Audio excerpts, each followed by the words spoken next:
سی pack کا فائدہ تب ہوگا جب ہم ریجنل کنیکٹیوٹی کے لیے ہب بنیں گے.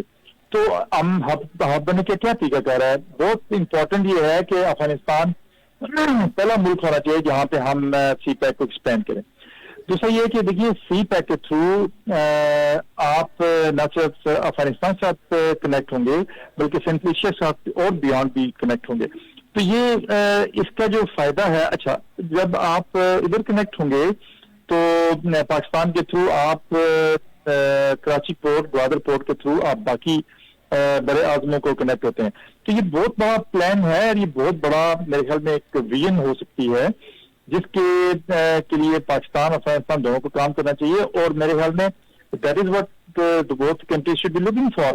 اور دیکھیے سب سے امپورٹنٹ یہ ہے کہ جب آپ افغانستان میں امن کی بات کرتے ہیں تو افغانستان میں امن پاکستان کی خوشحالی، دونوں ملک کی جو معاشی ترقی ہے اس کا ضامن ہے، یہ جو امن ہے.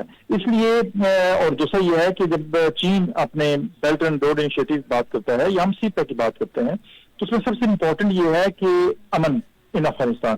تو میرا یہ خیال ہے کہ جب یہ ٹرائلیٹرل میٹنگ ہوئی بیجنگ میں اور چین نے اس میں بہت اہم کردار ادا کیا، اس میٹنگ کے بعد اب یہ امکان پیدا ہوا ہے کہ ہم افغانستان کے ساتھ بہت سارے شعبوں میں تعلقات کو مزید آگے لے جا سکتے ہیں.